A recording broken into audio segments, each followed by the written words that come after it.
Welcome to Armchair Anonymous Best of 2024. What a batch of stories you guys gave us this year. I got to say, of all our best ofs, I think Armchair Anonymous lends itself very best to this format because it's just the banger story after another. This was really hard to narrow down. And again, like the other ones, there's just a million amazing stories this year. But we can only pick a few. Yes. So enjoy the craziest moments from 2024. He's an armchair expert. He's an armchair expert. He's an armchair expert. From 682 Crazy Gym Stories. Hello. Hi, how are you? Is this Nick? This is, yes. I love that we're in your bedroom or a guest bedroom. I like that we're in a bedroom. We're rarely in a bedroom with anyone. It's funny, about 5 minutes ago, I was in my daughter's bedroom, which is a little smaller and probably better for the sound. And our neighbor across the street is doing a construction project and just whipped up their drywall mixer. Do you live across the street from me? Yeah, right. Yeah. In the last 5 minutes, I've been frantic. Oh, no. I brought blankets in and comfy pillows. No, you're in an ideal room already. There's a lot of soft fabrics around you. You don't want to be close to walls. Shocking. That's the echo chamber. So you're golden. You're wearing a soft sweatshirt, a hoodie. That's going to help. You have a little bit of stubble. That's going to break up the sound waves. Right. Where are you at, Nick? Sonoma County, California. Oh, okay. Are you in any tangential way associated with the wine industry? I have been. I was working in the wine industry for almost 20 years. Oh, look at that. What's your Were you a favorite sales wine? rep? Were you a vintner? What were you? I worked in marketing, social media. And are you ever over at Sonoma Raceway? I'm not. Oh, I had a feeling you'd ask me about that. that's the site of my huge crash that caused all the surgeries. So what are you doing now? So now I work at our regional food bank called the Redwood Empire Food Bank. And I do grant writing and corporate partnerships. Busy time of year? Yeah, we do half of our fundraising between Thanksgiving and New Year's. Wow. Well, thanks for taking the time to tell us your crazy gym story. I'm sure you're busy. Yeah, we're excited. Hit us. Where does this take place? Are we in Sonoma? Does Sonoma have gyms? We do. This takes place in a little town called Windsor, just north of Santa Rosa. That's the home of Charles Schultz. That's right. Yep, Oh, Charles Schultz wow. Museum, home of Peanuts. And they had a nice pageant for a while, but that's been gotten rid of. You're so... Sorry, Nick. I just want to hear it. I know, but I want to get a rhythm going with Nick. I This is know. foreplay. I want to I know. join. He I want to join loves foreplay sexual so energies. Yeah. much. Okay.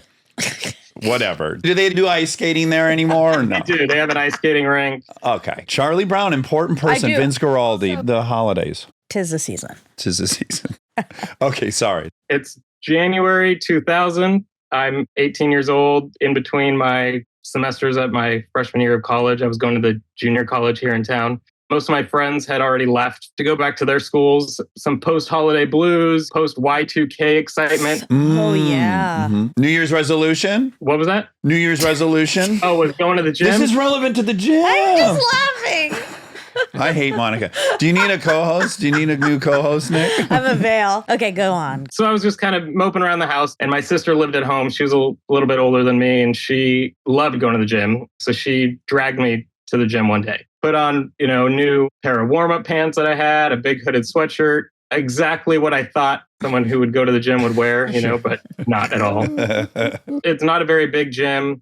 It was the first time I'd ever been to a public gym. They kind of had the check area and the machines kind of in the front, and then tucked in the back were a few treadmills and all the free weights. So we went and hopped up on a couple of the treadmills to do a little warm up. We were jogging for a few minutes, and my sister, she hopped off and went to go do her routine, whatever she was going to do. And I decided to stay on the treadmill. I did a little running in high school, so started building my confidence a little bit, putting up the speed, trying to get familiar with, being on a treadmill. Probably 5 minutes go by and I'm going pretty fast and feeling good. Of course, I've got lined sweatpants on and a big hooded sweatshirt, so I'm getting hot. I'm way overdressed. Decide I need to take my sweatshirt off. The thought does not even cross my mind to stop the treadmill, take my sweatshirt off and start up again. I'm going to just go ahead and try and take my sweatshirt off while I'm on the treadmill. Absolutely. I can see myself making the same call. Well, yeah, you can't stop. Yeah, that move in the car where you're driving, you need to take a sweatshirt off or something and you can kind of do it real quick. Well, can I tell you, Nick, The first thing I thought of when you painted this picture was how many times I've taken a hoodie off in the car and then miscalculated and realized like I don't have either arm now. And now I'm driving with my knee. And that's exactly what happened here. I got one arm out. Hold on, Nick. And sorry, Monica. Are there any girls around? Had you locked eyes with anyone and had anything in your mind going like, oh, I see you and you see me? No, if anything, I wanted to be anonymous. I was a pretty shy kid. Luckily, it wasn't very busy. So I was kind of off on my own, got one arm out of the sweatshirt, pulled the sweatshirt over my head. And that was when I lost sight for the first time. Oh. And immediately stopped feet. I fly off the back of the truck. Oh, no. And I wish it would have ended there, and that would have been fine. I probably would have been okay. But the way this gym was set up was that, it was 2000, it was pre-flat screen TVs. So the TVs were hanging on the ceiling, and they were the big tube TVs, and they were down the middle of the gym. So the treadmills were turned to face the middle of the gym, backed against a wall. Oh, no. Okay. No, Okay. Boy. Okay. Bounced off the wall, landed back on the treadmill. Oh. Back on the wall. Wait, back on what? the treadmill. No. So I'm basically like in a dryer in a tumble cycle is kind of what it felt like.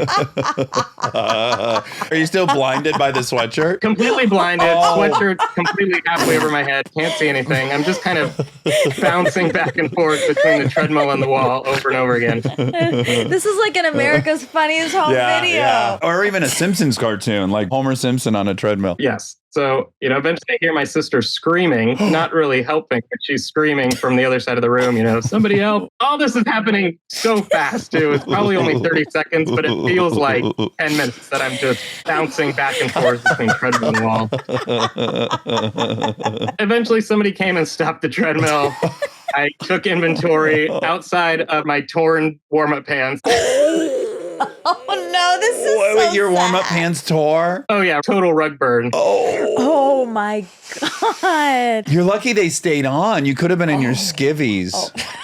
I imagine also people helping pull the hoodie off of you. Yeah. I mean, I feel fortunate that it wasn't too busy. There wasn't that many people there. I pretty much left immediately after that. I was like, I'll wait in the car while you finish your workout. I'm not hanging out anymore. I'm done with the workout. I'm never, ever going to exercise again. I have a feeling that people who work there probably had that on security footage and probably got a real charge over it. Oh, they probably it watched was- that over and over and over again. It was shown to many, many people. Did they have at that time on the treadmills the pull? Now they have that pull. Probably. But you But couldn't no one see. ever hooks themselves. Oh, because you're supposed to You're wear supposed to wear it. it, but nobody does. No one's ever going to wear that thing. And this is why you're supposed to wear it. What was the extent of the injuries? When you got in the car and the adrenaline subsided, did you start feeling like, I got my ass kicked by that thing? I was pretty sore the next day. Burned up knees a little bit, but more bruised ego than anything. Oh, man. Oh, my God. It's like falling onto a belt sander. If I was your sister Your from across sister. the room, like, Help! Call 911! I called her last night to kind of corroborate the story, and she was like, what I remember is I was working out, and all of a sudden I hear this big thud, and then I turn around and I see her arms flailing around on the treadmill. Oh my gosh. I really want to see Yeah, this me like too. ping pong person. Yes. Or I wonder if you thought maybe it was rolling too. There could have been some. Oh, Right. Oh, yeah. God. Wow. Oh, Nick, I'm glad you Me survived too. that. Luckily, nobody got too hurt. Well, that was fun. What a great story. I'm sorry that happened to you. You really went through the spin cycle, as you said. I really did. Did you revisit exercise? I have stayed outside for my running Sure. for a while, did not jump on a treadmill for many years. Yeah, at least when you fall down there, you stay put. Exactly. Unless there's an earthquake. Yeah, or happening you at fall the in a same ravine time, and or- then you, yeah. Oh, I wouldn't say I'm the most graceful person either, so I've been known to trip just on the sidewalk. You're terribly cute, though. I think it works perfectly with what you're presenting. Thank you. yeah, you have kind of a Steve Carell. He's got a sweetness, Yeah, and a Steve Carell. a Steve Carellness. Yeah. Yeah. Who do people tell you look like? Monchichis? You ever heard of those guys? Munchie-cheese, munchie-cheese. They're so soft and cuddly. Munchie-cheese, We used to call munchie-cheese. Delta Monchichi. Yeah, we did. Aw. I think she had a munchie-cheese. She did. She had a little one. Yeah. I don't get a lot of comps to celebrities that I can think of. Tell people Steve Carell. You just start telling people, you know who I look like. I do need to give a quick shout out to my daughter, Grace, and my son, Sam. I let them listen to a very choice few of these. Did they like the story of the man decomposing at brunch in Canada? Oh, You haven't heard that one. oh I'll God. wait till they're a little older for that You one. should use that as punishment. If one of them fucks up, you get in that room and you listen to that 9 minutes. And you listen to it over and over again. Ooh, Oh. that's the most rough one. I'll bookmark that one for later. Okay, well, give our love to your babies. Yes, thanks for All sharing. right, thanks, guys. Take care. From 759, near-death experiences.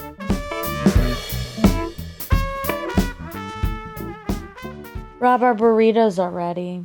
I'll let Steve in and I'll go grab them. Hello. Hi, Steve. Can you hear us? Yes, I can. You can hear me, eh? Yes. Oh, you're Canadian. No, but good guess. Oh, okay. You threw an A in there, didn't you? Did I hear an A? You did. Can't tell you why. Are you married to a Canadian? I'm not. Sometimes people just say it. Okay. Where are you from? St. Louis, Missouri. Yeah, that's pretty far from Nice. Canada. Now, of course, I live in Monterey, California. Oh, you nice. do? That's an enviable location. Yes, it is. Garden spot of the world. Spectacular.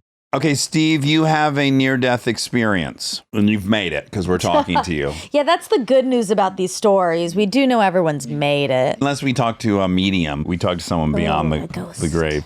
Set the scene for us. What year is this? Where is it at? This was end of June in 2022. Oh, recent. Okay. It was at the southern end of the Monterey Bay. It was a sunny, clear, beautiful day. No wind, no waves, no chops. So I thought I'll go for an ocean swim. I swim in the ocean for a dozen years, and I had retired a year and a half earlier. And that year and a half of retirement, I had organized my life around outdoor group activities. I was running with the Wednesday night laundry runners, and I was riding with the Velo Club, and I was swimming with the kelp crawlers. Well, this incredibly gorgeous day, I had to swim. I went to the beach, and unfortunately, nobody else was there. You'd usually get half a dozen people on a Wednesday morning, but this time I was the only one there. Oh, So I got on my wetsuit and my hat and booties. It's very cold. The water's 55 degrees. Got in the water, and the beach is about 100 yards wide. And as I started to swim out from the beach, there's a jetty on the left, sticks out about 75 yards. And I went out around that jetty, and I went to the left and hugged the coast around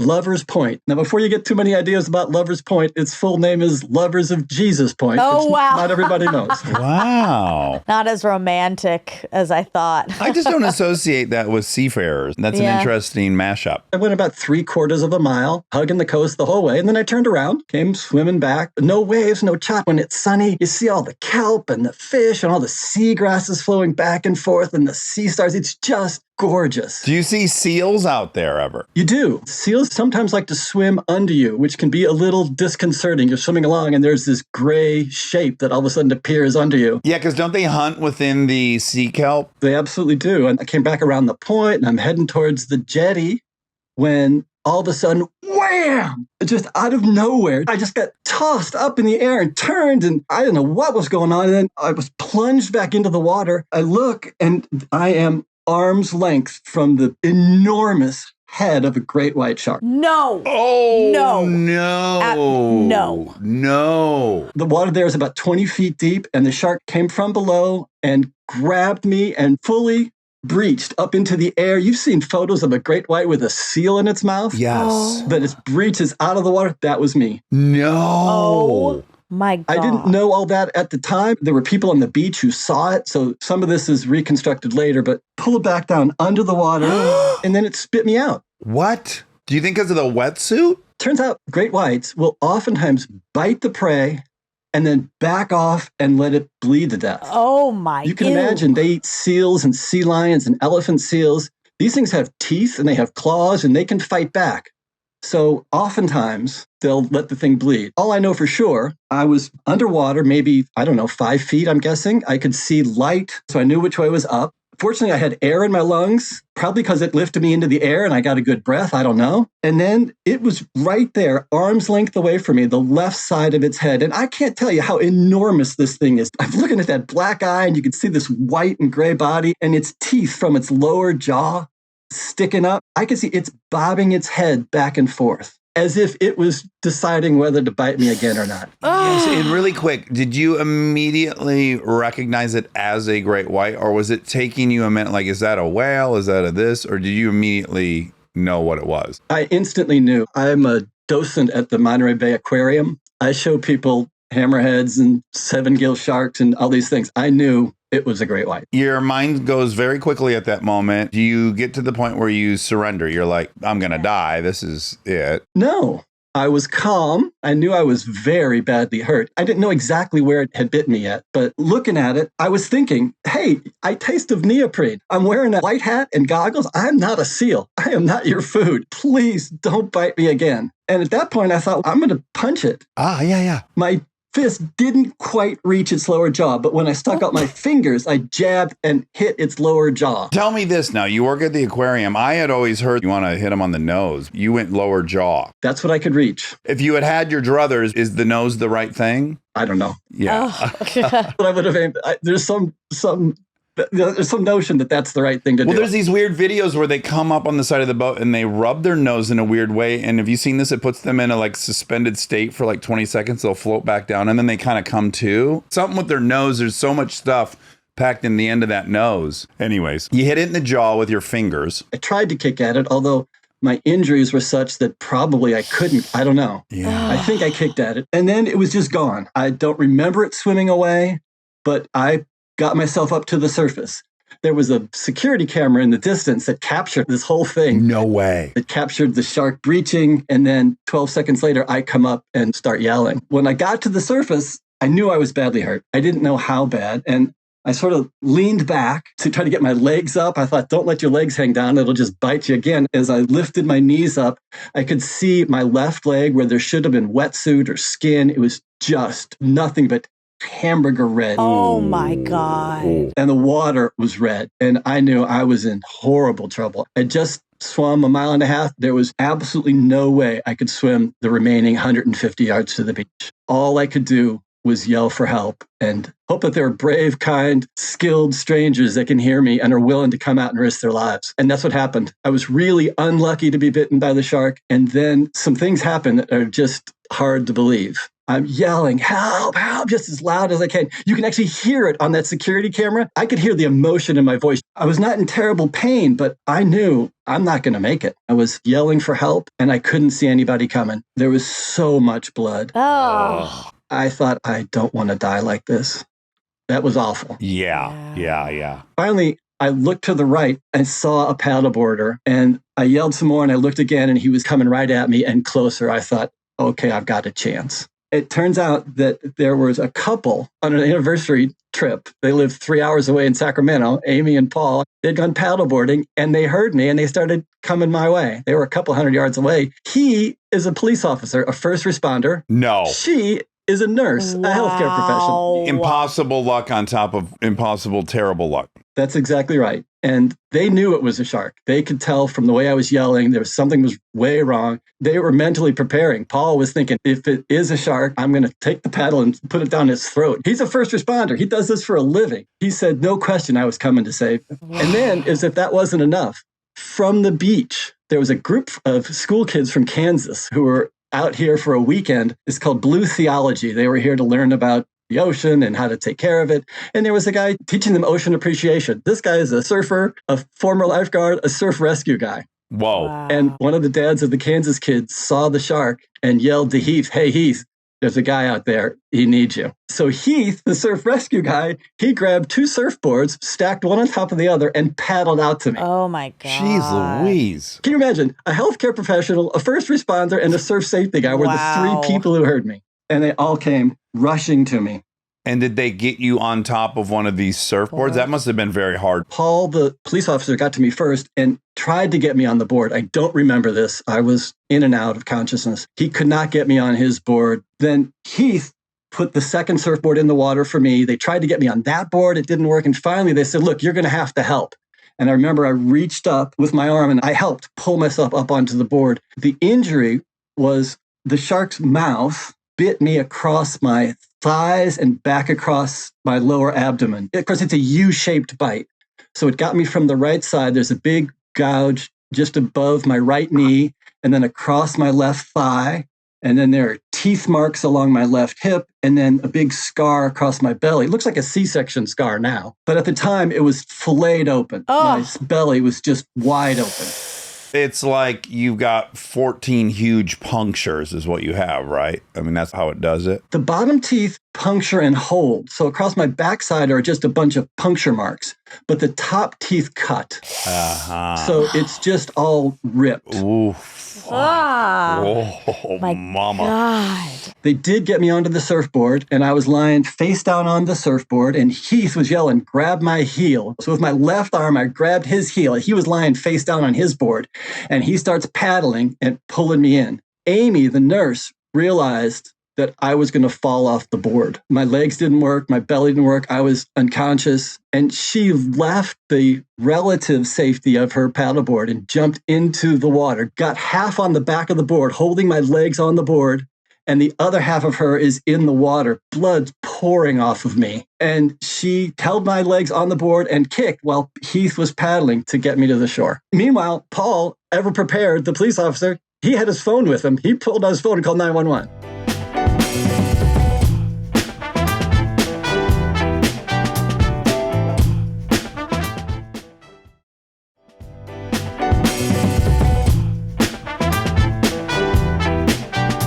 So is there an ambulance waiting when they get you to shore? From the time I started yelling until the time you can see the ambulance on the street, 3 minutes. Wow. Whoa, that feels impossible. Wow. The city really prioritizes public health, and so they have an ambulance stationed in the middle of the town. Happens to be 6 blocks from where I was. Whew.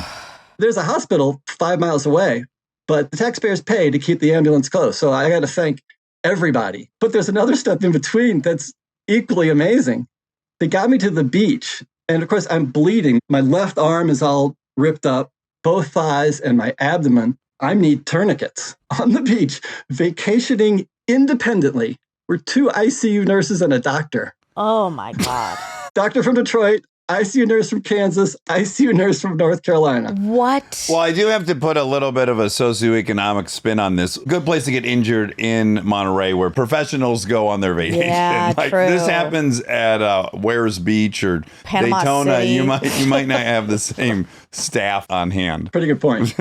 Wow. Wow. So everyone just starts tourniqueting you up. That's exactly right. Noelle, we've chatted with her, one of the ICU nurses. She got halfway in the water and sort of accepted the surfboard. There were 6 or 8 people around me as they rolled me over, and she saw my leg and she thought, well, he's going to lose the leg. She looked at my face and saw that I was in my 60s, and my face, she said, was gray. She thought I would not make it. Yeah. And she thought, even if you do make it, you're going to be badly brain damaged from lack of blood to the brain. And then she saw my wedding ring and she thought, oh, how terrible for the spouse. Yeah.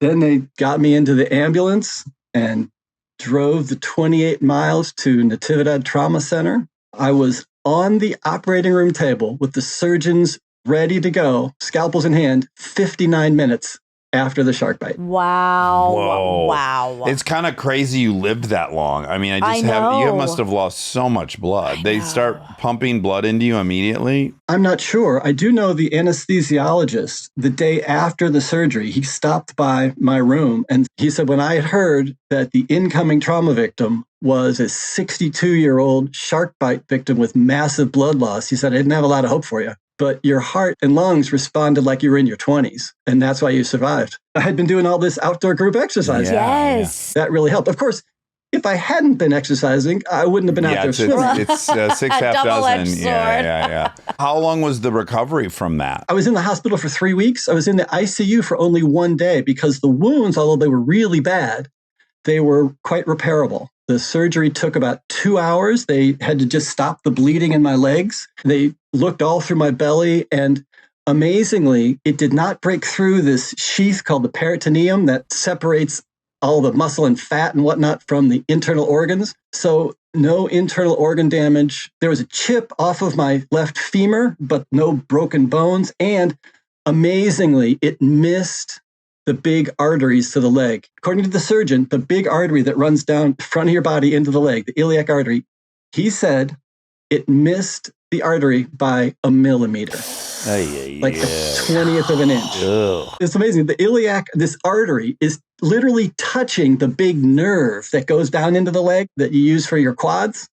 That nerve was completely destroyed, unusable. My right quads don't work, but the blood vessel that's touching it, untouched. And the surgeon said, look, if it had been a millimeter over, you would have bled to death before you got to the beach. Yeah. Right, yeah. Oh, Oh, my boy. God. The surgeon, who's been a trauma emergency room surgeon for a dozen years, said, I'm the luckiest patient he's ever seen. Fuck. Wow. And would you ever swim in the ocean again? No. Yeah, good. I'm so glad to hear you say that. I think a lot of you folks would be like, nope, still love it. I respect the shark. And I know. I'm back in. I'm proud of you. I'm glad you're staying away. Yeah, fuck that. There's other Don't places to tempt swim. fate again. Yeah, I swim at the swimming pool at the community college. Yeah, there we go. Whoa, Wow, Steve. what We've only a heard one story. story comparable to that. We talked to a guy attacked by a grizzly bear Yeah. once, and it's kind of on that level. Let me give you a sense of how big that shark is. They figured this out by looking at the intertooth distance. And the expert says that the shark was 15 feet. I Googled that and it says that's probably 2,000 pounds. No way I'm getting back in that water. Good, no. yeah, good. Let's stay out of there. Yeah. Oh, boy. What a story. That is going to sit with Might everyone. even show up tonight during our slumber. Exactly. Wow. I was afraid of that. It's part of why I don't go back in the water. Every now and then I close my eyes, I do see a shark. No, Steve, we're So born with a fear of traumatic. monsters, and you actually got bit by a monster. Yeah, you were attacked by a monster. Yeah. Thank you for sharing that. Yeah, That it was harrowing. really harrowing. You're welcome. I do also want to say thank you to the blood donors. In that 2-hour operation, I took 28 units of blood, which in round numbers is twice what a body holds. We're lucky to have you. We're lucky to and still you have have such you a here. good attitude. It's been 2 years and I'm mostly better. I still have some nerve damage in my legs, so they're sort of prickly and I'm on medicine. My right quads don't work at this point. I had some surgery. Maybe it can come back. Don't know. Fingers crossed. In the meantime, I can walk pretty well and I can even ride a bicycle. So I'm doing great. Okay, wonderful. Well, Steve, thanks so much. Yeah, have a great rest of your day. We appreciate Yeah, stay it. out of the water. Yeah, will do. Okay. Bye. Bye-bye. Bye. From 721, Delivery Driver Stories. Hello. Hello there. Now, Rags, this is a great name. Is that your nickname or just one you made up for this interview? That's my childhood nickname I got when I was about 10, 11 years old. What instigated that nickname? Probably derived from my last name. It's an Italian last name, so they just kind of shortened it up a little bit. I like it. Even my parents called me that when I was a kid. It's a good nickname. Okay, now listen, can I attribute this great vascularity in your left bicep to the fact that you're carrying a lot of packages? Or are you in the gym also? I do gym also. I mean, this job will keep you young, that's for sure. Yeah, my It's like my grandpa. toast. Sorry, go ahead. I'm going to tell you about my grandpa. Your time. You don't want to hear about my grandpa. I'll listen to your grandpa. I love grandpa stories, man. Well, he Who doesn't? carried these 60-pound bags of flour at Wonder Bread for like 40 years. So his biceps were like fucking bowling balls, and he never in his life lifted a weight. But what glorious biceps he had. Right? It was a different generation back then. You know, they all worked hard like that. You had to earn your biceps back then. I have a feeling your story is going to have to do with the shirt you're wearing. I don't know if we're allowed to say. We should probably not Yeah, we say. shouldn't say. Unless But you I'm want making that assumption too. Probably keep that under wraps. Okay, great. Because I'm taking a little lunch break. We'll just say one of the big 3 delivery companies. to. Okay, great. Okay, so hit us with your crazy delivery story. Well, let me back up. Without saying who you work for, we've had a pizza delivery person, we've had a flower delivery. I would imagine for them, they're going to hit like 15 customers a shift. You must hit what, like 40, 70, 100 houses a day or something? 150, 160 a day, somewhere around there. Plus business is tied in. It's a busy business. You're constantly walking up to people's houses. I would love this, by the way. It's a great job. I love the physicality of it. I love that there's not a boss with you all day. They leave you alone for the most part unless you're fucking up. Do people ever tip? I have, but I don't know how common that is. Uh-oh. Well, you know what? On my old route, which I loved, I was there for 18, 19 years. It's a little small town. I knew everybody. It was great. This guy would give me a $20 bill every time. Every time. Oh, that's so nice. Wow. You could sit there and try to reject it. He would just be like, I don't want it. You take it. Super nice dude. But yeah, we get tips every once in a while. Christmas time especially. People give gift cards and leave snacks out on the porch. Whoever's out there listening, leave snacks out for the Christmas. We appreciate that kind of stuff. So I interrupted you. There's one that was crazy among, I'm sure, many you have. Yeah, I have a lot of them, but yeah, one is crazy. It was about 10 years ago in a rural part of Ohio, on a back road. I found a guy dead outside of his house. Oh, Whoa, hold on. You jumped right to the punchline. oh my God. Whoa. He lived on this back road, and when you pull up to his house, he had a long driveway that went down in. He had a camera up top. By the time he got to the back of the truck and grabbed the package, he would have already walked up the driveway. And then by the time he got out, you just handed it to him, and he went on his way, and then I would go on my way. So it was probably 10th, 15th time I delivered to him. I pull up there, and, he doesn't show up. So I give a little double tap on the horn, give him a little bit extra time. And this guy's a hoarder. He's got a lot of junk and a lot of stuff. And you can't even see the house from, like, the top of the road. So when he doesn't show up, I'm sitting there going, well, I'll just fucking walk this thing down. So I'm heading down the driveway, and my head's on a swivel because this guy's got so much junk. And the first thing I'm thinking about is if who's got this much stuff, he's probably got a dog to protect it, you know what I mean? I don't want to get bit. I'm on high alert. It's like sensory overload at this point. It's like November, so it's cold in Ohio, and all the leaves are off the trees, so it's kind of eerie, walking down this driveway. Yeah, this sounds a little bit like a zombie apocalypse. For sure.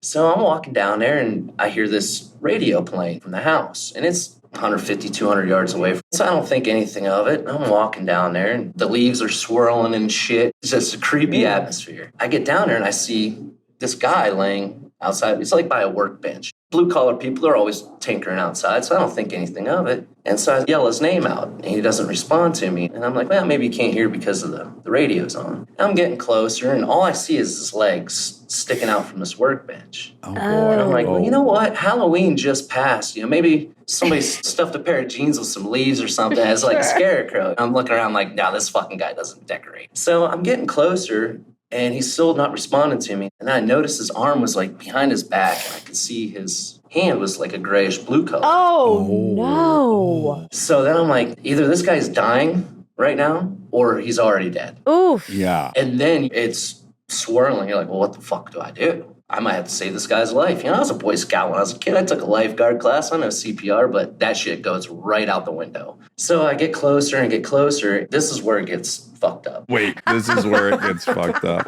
Yeah, this is where it gets even more fucked up. So he's got a lot of cats. I mean, they're everywhere. Oh. Top of the roof of the house. They're in like broke down washer and dryer that's in the yard. And they're all doing this weird meowing and shit. And I'm just like, what the fuck? So as I get closer, I definitely realize that he's dead. And when I get closer, the cats are up by his head and they are chewing. No. This is what's crazy. The day I responded, am I allowed to name drop the lady that got a hold of me through the email? Oh, yeah, Emma, yeah. Okay. Props to Emma. Big props. No, Emma's the Big old secret props. weapon that no one meets. Yeah, she's incredible. Absolutely. She did a great job. So when I'm responding to this email, I like Theo Vaughn. A little quick thing pops up on my phone about him. And it's about cats will eat their owners if they die inside the house. I read the same post from Theo. Yeah. Fuck. Yeah, he goes, they won't even wait. They'll just start. So I get up there. There's probably 5 to 10 cats up there. Ew. I just got like a brief look because I didn't want to see anymore, and I could see what they were doing. And it just wasn't pretty. And I kind of like, clap my hands a little bit. Oh, just make them scatter. Shoo, scream. And they did to a degree. And then at that point, I'm like, well, what the fuck do I do now? And I was like, well, I'll probably call a sheriff. Really quick question. This is such a low priority given what you're dealing with, but did it cross your mind like, well, I can keep this package? No, that never crossed my mind. I think that would have crossed my mind like, well, he's dead. He doesn't need this package. I was just trying not to get eaten alive by the cats. Man. That's all I was worried about, just getting the fuck out of there. How long did you think it was? Were you like, this is over a day? Being in November, it was probably like 40-some degrees, so it probably preserved the body a little bit. And so when the sheriff showed up, or the deputy, he comes down. I don't mean to think this is funny, but he walks up and goes, yep, he's dead. Oh my God. Well, you get desensitized in these jobs. And so he said it was probably a few days he was out there. If this was August, he goes, you probably would have smelled him from the top of the driveway. How old was this gentleman? Probably mid-60s, somewhere around here. He was an older gentleman. And was the theory maybe he dropped dead of a heart attack, or had he injured himself on this saw? I'm thinking he had a heart attack and then just fell dead on the spot. Because I didn't want to touch him either, in case something crazy did happened. Somebody showed up, murdered him. My imagination might have ran away with me when I had already felt scared walking down. It's a very creepy property. Ugh. Too many washing machines and rusted out cars and tractors. You see the dead body, you might think, is there a murderer in the house? You just never know. It was crazy. Total sidebar. But on first glance, the thing about the cats, it feeds my narrative that I don't like cats and I like dogs. But then I was just thinking about this. If I died and Rob and Monica wanted to eat me, Ew. I'd also be extremely flattered by that. No, that's disgusting. You wouldn't be flattered if you died and Rob and I wanted to No, eat you? that's so disrespectful. I see both your guys' points. Oh, wait, no, you don't. No one sees Dax's point on this. If we're on an island and we have no food. Well, maybe. that's fine. Yeah. That's I just different. think it would mean like you guys loved me so much you wanted to consume me after I died. No. Muscle's too tough. We wouldn't have anything Well, it to would be eat. terrible. Really There's no debate there. disrespectful. It's just, I think I'd feel flattered. If a cat ate me, I'd be like, you motherfucker, you never loved me. But what I'm saying is, if you guys chose to eat me, I would feel very loved by that. Okay. Got an eating Probably ceremony. not going to be doing that. So is this a part of your job you like too? If you're an accountant every day, yeah, you're going to come across some crazy receipts one day, but you're not going to probably wander upon a dead body with cats. I would like that part of your job. I do. That's why I've done it for so long. There's always something new around the corner that you've never seen, whether it pisses you off or you're like, wow, that was pretty fucking cool. Have you ever caught people making love? I've heard it, but I've never really seen it. I mean, I've had people open the doors naked and shit. It's always usually the dudes that do it. Oh, come on, dudes. Dudes need to get their shit together. It is it's a real problem. Answer the door like an adult. I know. My God. Oh, Wow. Rags, this is a showstopper. This was incredible. Yeah, I mean, fucking This is the making, cats. this is top 5. Shit, thank you. Let's just all agree that nothing will ever pass the woman in a marathon who shit herself and then had an orgasm. I will never hear a story as long as I Yeah, live. that's That will- number I didn't one. expect to top that one. Yeah, Yeah. there's no beating that. No. Mine doesn't even hold that jock strap for that one. Yeah, she's the Jordan. Well, great meeting you, Yes, Rags. This thanks was a for party. sharing that. No, thank you guys so much. You guys made this easy. And also another thing, you know, when I was going through that whole story, props to EMTs and shit that have to deal with that stuff on a regular basis to keep their cool. Shout out to those guys for sure. Yeah, when shit gets too heavy for us, we have people we call, and then they And show those are up other and deal people. with it. They're other Yes, humans yeah. on Earth. Oh, well, great meeting you, Rags. Yeah, I hope we're thank keeping you you. company on the road there. Yeah, you guys made my day. Okay, wonderful. Thank you. All right, take care, brother. Bye.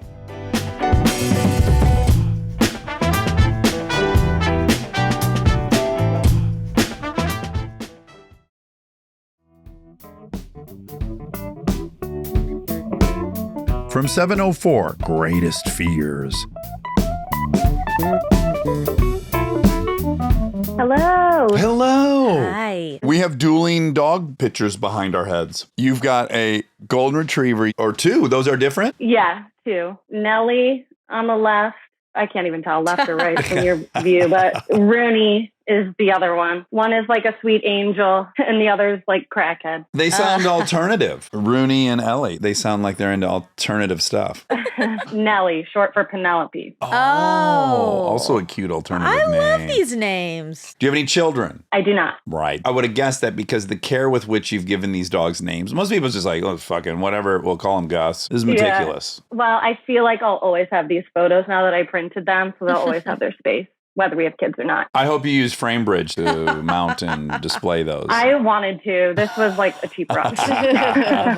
Okay, so Jane, you had one of your greatest fears come true. Is this true? Yes, I did. Gonna be a little cringeworthy. Oh, Okay, it's we're my excited. favorite kind. A little backstory. My husband and I had gone to visit my parents for like a long weekend. We had a wedding. My parents were selling their house, so their estate sale, like no furniture in the house, no beds, except for the one they were sleeping in. So my husband and I basically slept on the floor one night because the air mattress deflated. And then the next night, patio cushions, makeshift bed in the family room with my sister. It was kind of a long weekend with that, not sleeping well. And then we were driving home and we were kind of like, we haven't done the deed in a while. The long weekend, whatever happened the week before, it had been a while. I just want to point out that I'm proud of you that a long weekend without was a long time. No, No, she said the week before. Oh, she did. Yeah. Oh, okay. I thought just you hadn't banged on the weekend, and that had been a long time. That was an exciting timetable. But normally the weekends, we try to make time for each other. You know, we're not working or stressed. Yeah. So the week before and then the weekend, we were horny. We were on the ride home. We were like, all right, we got to scratch the itch when we get home. We get home, we unpack a little bit. And I think I was just like scrolling on my phone on the couch, and my husband, you know, gave me the eye. We made our way to the bedroom and went from there. I think for those earlier reasons, I was a bit more vocal than normal. Okay, because of the build up. Yes. I really rarely do this, but like gave a little instruction, you know, Oh, a little to the left. Wonderful. This is the dream. Yeah, should be doing that. Right. A great experience. Yeah. And then we're nearing the end and my phone starts to vibrate. Like I'm getting a call. I kind of just ignore it. I'm like, oh, my sister's probably calling me. And then my husband's phone starts to buzz as well. Oh, no. But we're like so close to the end. We're like, we're just going to power through and figure it out after. We finish. I'm having Aaron Weekly flashbacks, but please continue. So immediately after, he looks up and sees my phone is towards the head of the bed by the pillows. And he goes, are you on Instagram Live right now? No, you are kidding. You are kidding me. No. No. I panic. I've never flipped over so fast to grab my phone. Oh my God. I knew Monica would This just is I love horrifying. this. Wow. And even worse, I'd be like, oh my God, panic. And then you'd be like, well, I only have so many followers, probably no one saw. But then you're like, well, no, people are already warning us that people I know have seen this. I'm immediately like, our phones were buzzing. So I flip over. I see it's like face up, camera is facing to the ceiling. It's on live. There's a few names underneath. You can only see a few like who are in the live. Of course, one of the only ones I saw was an ex-boyfriend and like an old friend. That's all I see before I just panic, exit out of everything. Flush your phone down the toilet. I wanted to. I immediately was just running around the house naked. Like, what do I do with myself? Like, I can't even fathom.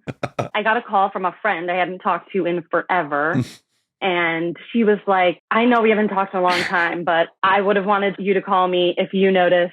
And I was like, I have no words. I'm so embarrassed. She was like, I joined and immediately left and started calling you. People got messages like Janie went live. Right, Yes, of that's course. what happens. Like on their phone. I've seen that. When people I'm following go live, I get Yes. alerted. Piecing it together, I call my sister freaking out. My husband just is like, oh gosh, jumps in the shower. Doesn't give a fuck. to the Oh next. my God. Well, he kind of killed it. Sounds like he was killing it. I He's like, he's know. proud as a peacock. So what do you I'm think- glad your ex-boyfriend heard that. I brought it home. What do you think people saw? If it was facing the ceiling, do you think they just heard? Heard. So they just heard. Okay, thank God. I'm not typically noisy. I just happen to be like, you know what? Screw it. This is a great experience. I'm going to be louder. I can't. But you know what's interesting, really quick? So for me, on the outside and acknowledging I'm a man, if I had to get caught having sex, that would be the version I'd want, which is like, I'm kind of a Hellcat and a lot of fun. Honestly, he's in the shower. I'm just pacing. He was like, you should just post on your story. Like, well, hope you enjoyed the show. Yeah. I really contemplated it. I was like, I guess we can own it. Yeah. Whatever. Yeah. But my sister was like, ignore it.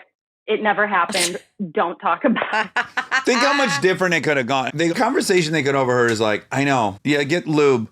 Oh, where is the lube? Oh, do you need a minute? Do I need to help? True. It could have been impotence and it could have been dryness and it could have been like maybe an ouch. Look, we all know how it can go. Yeah. I've replayed the sex in my mind so many times. Like, what exactly was I saying? Yes. I have nightmares. I will often, this happens honestly every other time now, if I don't leave my phone outside of the room, mid-sex, I'm like, I have to look at my phone and make sure it's off. Oh my God, scarring. so I like scarring. start to get the anxiety. But mostly it seems like it was just girlfriends, which whatever, that's fine. But the ex, I don't know. The ex-boyfriend was just even more wishing he was still with you. I That's a guess. win. It should be harder to go live. Yeah, you should have should to have like to click type it in like a code 20 or something. You should give your Exactly. password. I've never gone live before. You have to swipe up, hit start. Like, I don't know how I just threw my phone on the bed. Yeah.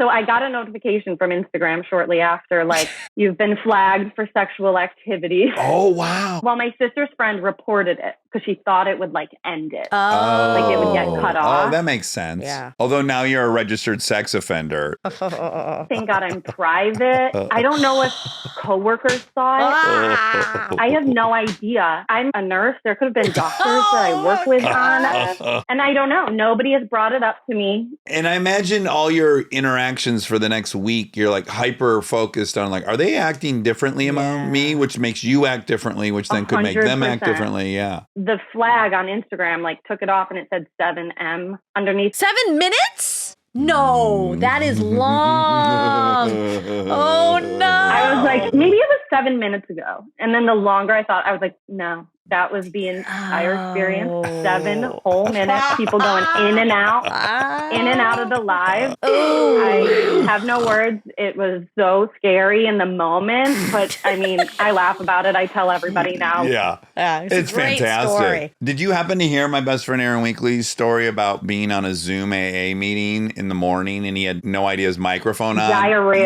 Yes, yelling at his dog, coughing. Yeah, I think about it all the time. That's worse because he was like as gross as he can possibly be. Right. And I was like, what, did I sound hot? Yeah. I was calling friends, like, did it sound good or was I like a beached whale? From what you described, it sounds really hot. I like to think so. I'm sure it was. I really almost posted. Hope you enjoyed the show. Oh, that's great. Oh, that's a good one. I'll never not think about it when I'm having sex. Hopefully in a year, I'll not think about it. Since you have these 2 dogs, are you guys ever having sex and you look away from your husband? You notice one of your dogs just staring you directly in the eyes? Well, that or they start like licking toes. Oh, Yes, God. yes. We usually lock them out, but you know, sometimes Yeah. you know, it's random. They're there. Oh, we used to have a dog, Lola, that would like try to get right in the action. All of a sudden, you're like, what's by my leg? There's something hairy. Oh, man. Jeez Louise. Well, Jane, thanks for that. It's a That was good wonderful. cautionary tale, too. Keep your phones away. Out of the room. Well, I wanted to say thank you guys. We had a really rough year last year, and this year is starting off better, and we are going into a fertility treatment in a couple days, and I just feel so positive and happy and so excited. You guys really did that for me, and that good. means more than you know going into this process. Did you listen to Race to 35? 100%. I did. It felt really good to hear people talking about it because you just see the same stories. You Google, it's the same people. Yeah. There's not a lot. I appreciate you guys so much. Well, thank you so much. Sending you lots of luck and love. Triple fingers crossed. Thank you. All right. Great meeting you, Jane. Good luck with everything. You too. Okay. Bye-bye. From 747, House Sitting Stories. Tyler, Hi, yes. how you doing? I'm doing really well. It's really great to meet you right now. Yeah, where you at? I'm in Palatine, Illinois. Right next to where I grew up. Oh, Robbie Rob said that's right where he grew up. Neighbors. I went to high school Oh. at Fremd. At where, Friend? Fremd. Fremd. Do you know Fremd High School? I don't think I have even passed that one. Okay, did you move here as an adult? Once I married my wife, we moved to Palatine, Illinois. Neighbor to Wobby Wob. Yeah, maybe one day you'll have children that'll end up going to Fremd. Fremd. Bad, What terrible kind name of for a name is school. this? Yeah, it's like, is it Friend? Yeah, this is Did they not- misspell The last Friend? name, William Fremd. Fremd, it's terrible. Yeah, it's really bad. Okay, how did you spell that, Wobby Wob? Fremd. Fuck that. Terrible. Okay, Tyler, please, you have a house sitting story for us. Yes, I do. So this takes place in Sugar Grove, Illinois. That's really close to Naperville, Illinois, if you're familiar with that. I know it very well. Bob Odenkirk's from there. Perfect. So Sugar Grove's just 15 minutes west. I was asked to watch my best friend's family's house. And I was also to watch their family dog while they were gone. They would be gone for a full week. I've watched their house quite a few times, so there was nothing new about this. And The first few days went completely fine, and it was Thursday night that things went a little bit different. I went to sleep with a movie on. It was late, and it was approximately 2 a.m. I had woken up, and to explain a little bit of the layout of the house, it is an open concept living room, and it's a conjoined dining room and kitchen. And I had the dog with me on the couch. So I wake up and I see that the dog is kind of going crazy. She's just a small Shih Tzu. She's barking up a storm, and I just slowly turn around, and there is just glass shrapnel all over the ground of the dining room. There's dishware all over. What? I look at the appliances in the kitchen, and where the dishwasher is, it's just pulverized. The door's like off the hinge. Oh my God, hold on. We were just handed photos of this scene. I don't think the listener can even imagine the amount of destruction Oh my God. that has happened in this kitchen. And I'm immediately curious how the fuck you slept through whatever happened. It's like a demolition. It feels like it was Yes, they were demoing the demolished. kitchen. Oh my God. Okay, wait. Okay, so the dog's freaking out. You look over, there's shit everywhere. I'm trying to comprehend what I'm seeing. I had come from a very deep sleep, and I did kind of sleep through whatever the initial noise was. And I'm looking at the kitchen, and I'm thinking to myself, what caused this? I smell some gas in the air. Maybe there was an earthquake that came through, because I could hear some rumblings going on. Yeah, that's what it looks like. Well, like a 9.6. Yeah. I can't really think very well, but at the same time, I'm like, I got to call my friend Tim. I give him a call. They're in New Jersey. Hold on a second. Tyler, what on earth are you going to tell them? But Tim's the son friend. of the, yeah, okay. Yep. Looking at these pictures, again, we're going to have to somehow post them or something. There's no explanation. You got to have an explanation It's before you call insane. Tim, right? So that's the part that is really funny, this voicemail that I left, because they're in New Jersey. So they're definitely asleep at this time. And I'm like, hey, Tim, I hope that your vacation's going well. Things are getting weird here. So if you can give me a call back, that would be great. Thanks. Oh Bye. my God. It's like a poltergeist is in the house. Okay, I smell gas. Oh no. Did I leave the oven on? Did I blow up the oven and destroy the kitchen? Mm-hmm. But a moment later, I hear a knock at the door, a little unsettling because it's really early. And I just make my way to the door, and I'm like, oh, it's a neighbor. They're probably checking. They probably heard the explosion. I open the door, and I can see his face is a little concerned. He's like, hey, you know that there's a car in your house right now? And I'm like, what do you mean? Like a car went through your house. Oh my God. Give me that other picture. Oh my God. Wait, I oh don't my get God, it. Leah, look in the garage. There's a fucking car buried in Oh. the corner. Okay. Immediately, I just go like, man, that is so much better. I thought I blew up the kitchen. This is way better. He's like, no, it's a car through your garage. And so we can see that the red and blue lights are coming into the subdivision. I go inside, I grab a shirt, I grab the dog, and I wait for the ambulance to approach. The fire chief comes to me, and he's like, are you all right? Is everything fine? I'm like, well, things are damaged in there, but I'm fine. He's like, we got to make sure that the house isn't compromised in any way. So he goes in, and as I'm standing outside, another neighbor comes over to me, and he's like, hey, are you the homeowner? I'm like, no, I'm actually just house sitting. And he's like, well, I'm the one that called 911. I was awake at the time of the collision, so I ran outside, and I can see that there's a young guy coming out of the wall of the home, and he looks like he's about to run.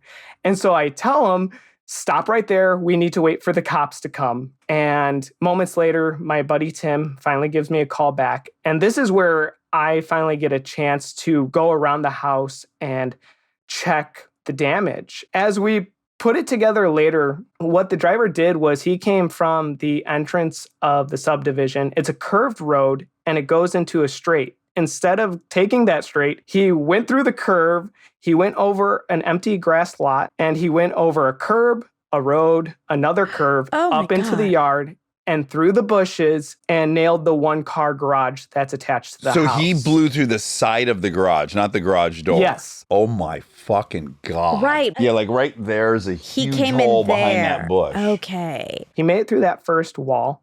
And he obliterated all the tools that are in there. Yes. That was mostly what the garage was used for. Climbed out of the wall.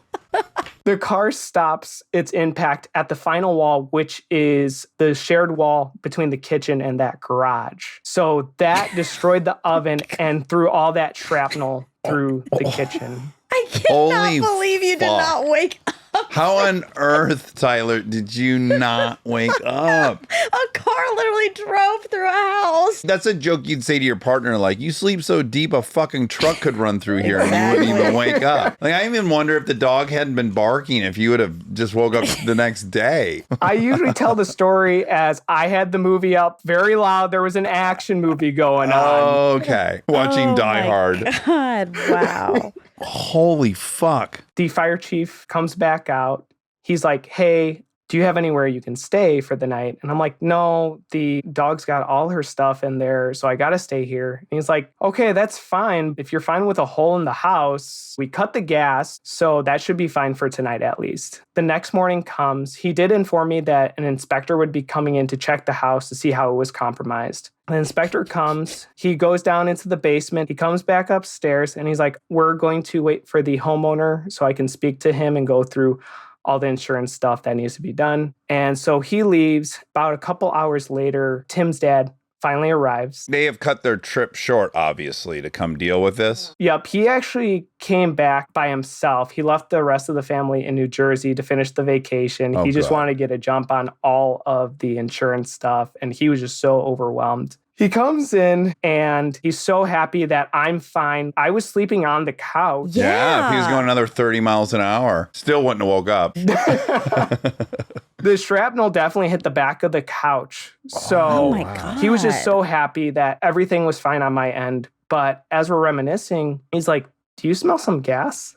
I'm like, they said they cut the gas. We go outside. And there were many people that day just driving by looking at the hole in the house. So the police officer was there. We flag him down and we're like, hey, we smell some gas. Right away, he calls the fire department. The fire department that was there earlier in the morning, they come back, they check, and they see that the inspector that was there, he had thought that the gas was still on, so he turned it off, but he really just turned it back on. Oh, my God. Okay. Oopsies. That's a mistake that shouldn't really be able to be made because a gas line, if the thing's in line with the gas pipe, it's on, and if it's perpendicular, it's off. That's how they're made. Yeah, I was in my mid-20s, so I didn't know how any of that really worked. We had learned a week later about what happened to the driver. The driver's blood alcohol level was twice the legal limit, and he had cocaine in his system. Oh, he should have been more alert. Should have seen that curve coming. They found a scale in his car, and they had said that he was probably connected to some of the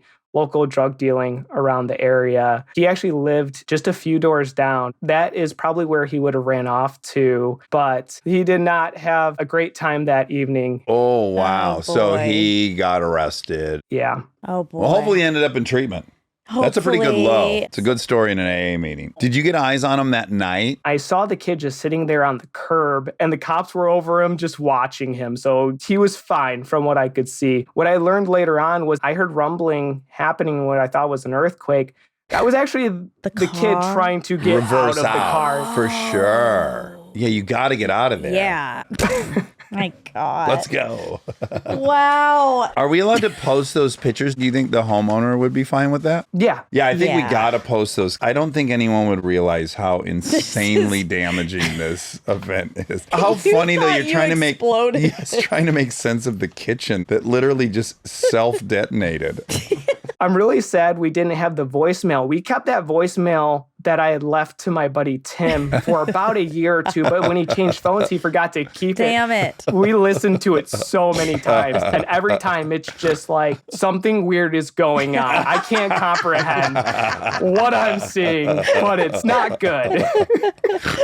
I'm so glad I saw it in the order I did. Yeah, too. that was great. Oh, this is great. Oh, man. Tyler, that's a fucking That was a home run good of a one. story. Yeah, man, all the drawers are thrown out. The island's been shoved forward. But it would be so confusing because it's not like a robbery. There is no way to piece together what could have possibly. Your explanation was smart, which is like, oh, there was a gas explosion. Right. It does look like everything exploded off the wall. And that far wall is where the oven is. So it's gone. I can't even tell that it's an oven anymore. And I classically do leave an oven on once in a while, and my wife finds that.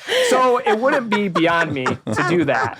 Yeah, the oven is gone. It's nowhere. I love that you were relieved that it was a car. I would have been too. Me too. That yeah. wasn't my fault. Oh, thank God. Just a car drove through the house. What a blessing. Very Stephanie Tanner from Full House. She drove the car through the home. Into the home, yeah. Oh, okay. On coke and drunk? No, unfortunately, okay. just childish. Old-fashioned way. Yeah. Okay. Well, Tyler, thank you so much for sharing that story with us. That was great. Of course. If you wouldn't mind, I would love to give a shout out to my wife. She was the original armchair that got me into listening to you all a couple years ago. She was listening for this prompt specifically. I said, if there is a house sitting story, I will submit it and I will try to tell it. And what's her name? Her name is Zoar. Well, thank you, Zoar, for turning Tyler onto the show. And I'm so delighted you guys listen. Thank you so much for listening to the story. I appreciate it. All right. Take care, brother.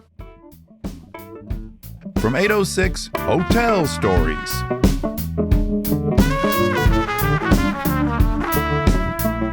Hi there. Hi, sorry. We were saying naughty stuff right as you signed on. Makes me happy. I love it. Are you in a bunk bed with a sheet? I am in a blanket fort bunk bed. Absolutely. It's my best option. This is a first. This is good. This sounds great. A lot of ingenuity happening. What do you do for a living? So I own a beach resort on the Jersey Shore with my family. What? Oh, Cool. wow. Have you ever seen like the situation in the gang? No, we're not that type of Jersey Shore. We're like the quaint, family-friendly, low-key Jersey Shore. Were you ever curious when they were shooting that show to wander up there and see if you could see them? I was obsessed with them. Not really our vibe. You know, we like to stay a couple islands down. But they're fun to watch, I guess. That's fair. Am I right to think that the season is coming to an end? Is it a good time for you or a sad time? No, it's great. Couple more weeks to go, and then we're done. Got it. Oh, I have a feeling this story is about Their own. your own. Oh, that would be a first. A proprietor. It is. It's about our hotel, and as low-key as it normally is, we see our fair share of crazy stuff. So I've got a doozy for you guys today. Okay, how many rooms are there? I want to get like kind of an idea of what we're looking at. 53. So we're pretty tiny. We're like a restaurant, nightclub, wedding venue. Oh, wow. This A sounds lot of fun. very nice. Really quickly, my grandparents owned a motel, and I was just telling Monica that my grandma many times found dead bodies. Does that happen to you? No dead bodies for us, knock on wood. Okay, great. Oh, sorry. Knock. There we go. Okay. All right, well, I'm just going to dive on into it. So it's a Friday morning. I'm coming into work, and, you know, we work some late night hours usually. So sometimes in the morning, I come in around checkout time for the hotel. I walk in, I open the front door right to our lobby, and normally it would be a pretty low-key scene. It would be a couple people checking out, people would gather in their stuff, getting ready to go, and immediately I can tell that is not the case for this morning. It is a zoo in the lobby. There's pretty much the entire hotel's worth of people standing around our tiny little lobby. Oh, wow. And they are losing their minds. Oh. I can immediately sense the tension in the room, and I'm overhearing people going like, "What did you lose? I lost my beach towels. They were Pottery Barn. They're monogrammed. We lost all our life jackets." So I am on high alert. I lock eyes with our front desk receptionist, and she just gives me that nod, like, "Go to the office. I'm going to meet you in there." She presents me with a full yellow legal pad of missing items from hotel rooms.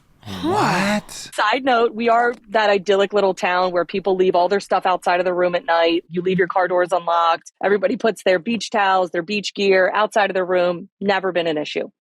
Apparently today was not that day because almost every single hotel room had come down and reported something from outside of their room missing. Nothing like this has ever happened before. So I am in semi-panic mode. You know, we want to keep our guests happy and don't know what to do. So I'm reeling, trying to think, what's our next step here? And in walks two of our managers. And I have a manager, Heather, who does our front desk, and a manager, Tina, who does our housekeeping.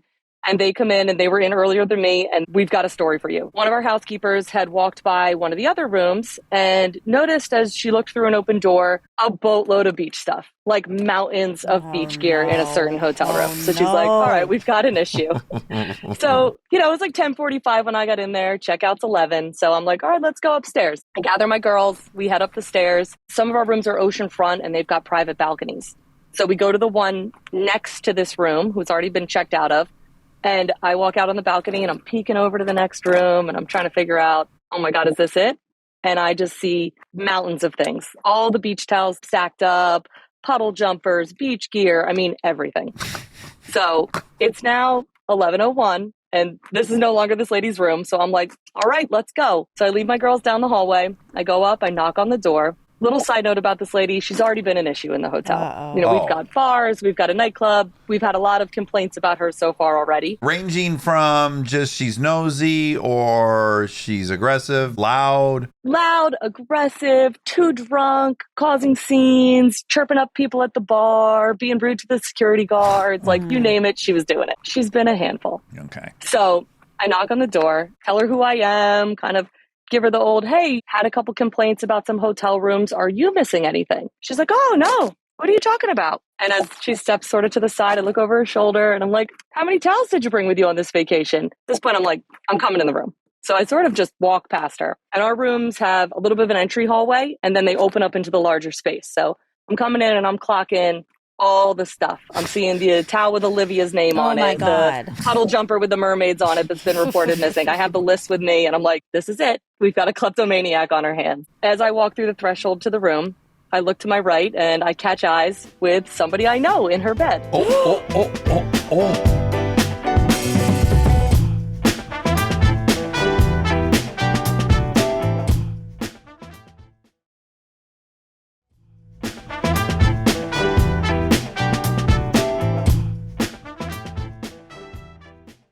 So we have a lot of different bands that play at our resort and some play weekly.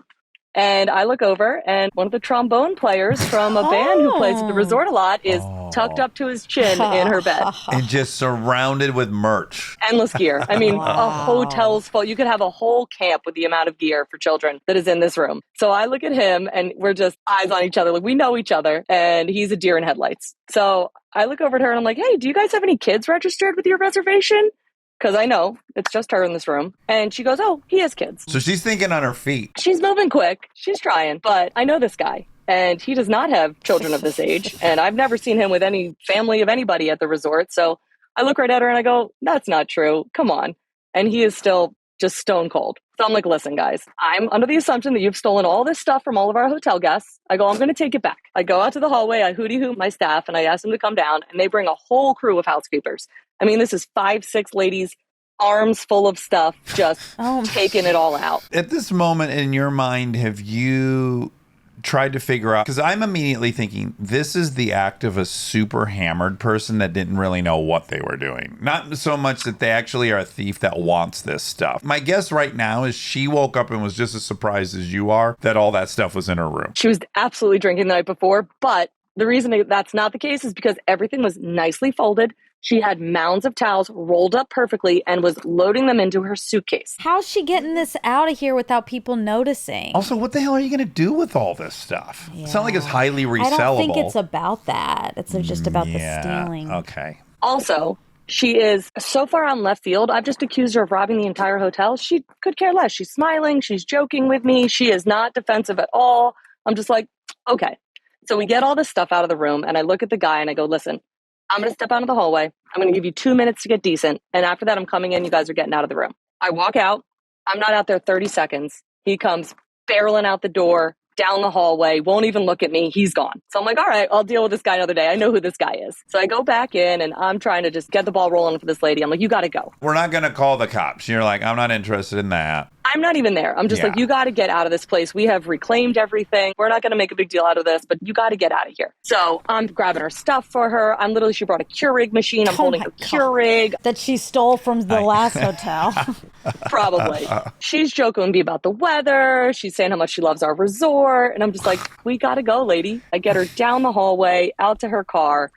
As we're walking, she's detailing her plans to go to the next hotel down the street and check in.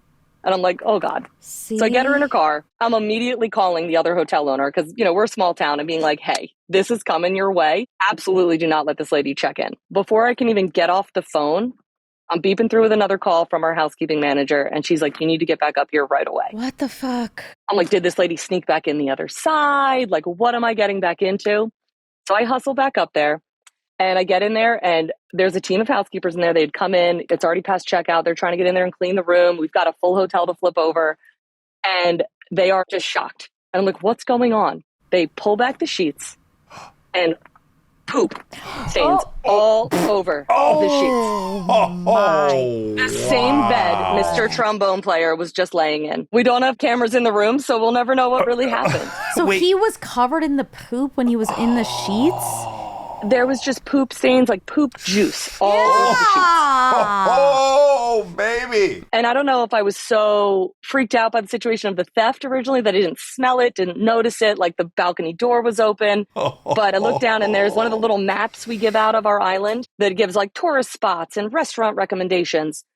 Somebody moves that with a gloved hand, pile of poop juice. We look in the bathroom, poop, washcloths, everything. What? But we had deducted that they must have gotten absolutely hammered the night before, gone on a drunken rage of ransacking the hotel, and then probably celebrated with a big round of butt sex right before they left. Yes! Oh my God! Who else lays in those sheets? I mean, you're not going to lay in poop sheets if you're not a part of it. 100%. By the way, when we got on with you and we said we were just talking about naughty stuff, it was anal. It was that. It was someone walked in on their dad pounding mom bent over the bed. It was like 6:15 in the morning. And I said, well, no one would have anal sex in the morning, but now we're hearing this story. Yeah. Well, we don't know if it was morning or night or Celebrated poop everywhere. Wow.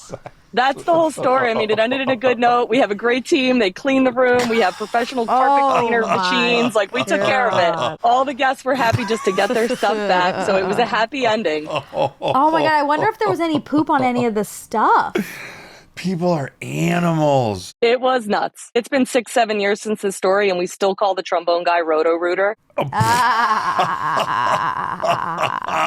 So he stayed under your employ. Did you guys ever have any follow-up conversation about that whole sitch? He left the band for a few years, and then he's been back recently. I don't give him shit. I just kind of give him a little side eye when I see him, like, I know. He has the audacity to show his face again? Well, I would say to him, listen, Carl, I'm going to let you work here, but you shouldn't have sex with the guests. That's off the table. But if it does happen, be mildly respectful. Clean up a little bit. Clean up. Oh, wow. We had to throw away all the sheets, all the towels, you know, everything. I mean, the room got stripped down to bare bones and started over, but it was nasty. Oh, talk about insult to injury. Also, the juice description is really something. This might not shock you, but in my 20 plus years in AA, this is the kind of story I hear. You know, this is generally someone's bottom. Yep.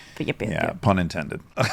I just want to thank you guys for this. This was so much fun. I'm obsessed with your podcast. I listen every week, all the shows. Thank you. That was incredible. What a morning you Oh, had. I love that. Ooh, great start to my weekend. And all the guests, they were delighted when they got their stuff back. Everything was fine. Everybody was happy. Nobody caused a ruckus or anything. They were just happy to get their stuff and go to the beach that day. Oh, God. That poor woman. She's really hanging on by a thread. Yeah. Let's hope she turned it around. Yeah, hopefully she's doing better things with her life these days. Oh, boy. Well, Brittany, thank you. That was a blast. Before I leave, my friend Heather, who was a part of the story, who turned me onto your podcast, is here. Do you care if she says hi real quick? Of course. Let's say hi to Heather. She's our front desk manager. She was one of the ones that was a part of the beginning. Hi. Hi, Heather. Oh my God, this is so exciting. Now, did you also go take a look at the wreckage in the bed? Or did you take everyone's word for it? You got eyes on that. I got eyes on all of it. Oh, It was pretty nasty. And would you also describe it as juice? Yeah, I would say juice and then some. Okay. Sure. Well, so nice meeting both of you. Yes. This was incredible. You too. Thanks so much. Take care, Bye. ladies.